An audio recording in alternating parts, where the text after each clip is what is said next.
काय सांगा तुम्ही आज मोर्चा काढलेला आहे? या देशामध्ये जवळजवळ 15 करोड बंजारा समाज आहे। महाराष्ट्रामध्ये 1,20,00,000च्या घरात बंजारा समाज आहे। बंजारा समाजाचे अनेक प्रश्न आहेत, परंतु मी अभिमानाने सांगू इच्छितो की महाराष्ट्राचं हे देवेंद्र फडणवीस सरकार यांनी बंजारा समाजाचा नेहमीच सकारात्मक विचार केलेला आहे। देशाचे यशस्वी पंतप्रधान नरेंद्रजी मोदी साहेब यांनी देखील बंजारा समाजा हितासाठी अनेक निर्णय घेतलेले आहेत।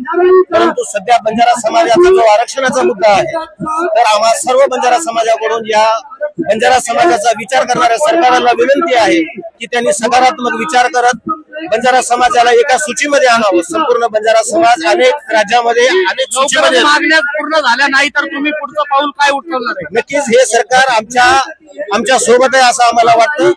आमच्या बाबतीत सकारात्मक विचार करेल असं आम्हाला वाटतं। आमच्या सर्व वेदना त्यांना माहीत आहेत, तर आमच्या बाबतीत ते योग्य निर्णय नक्कीच घेतील, कारण हा वैभवशाली बंजारा समाज आहे, मोठ्या प्रमाणात राहणारा बंजारा समाज आहे आणि हिंदू राष्ट्रासाठी हिंदू धर्मासाठी झटणारा समाज आलेला आहे। त्यामुळे या सरकारकडून सकारात्मक निर्णय घेत संपूर्ण बंजारा समाजाला एका सूचीत आणतील ही आम्हाला नक्कीच खात्री आहे।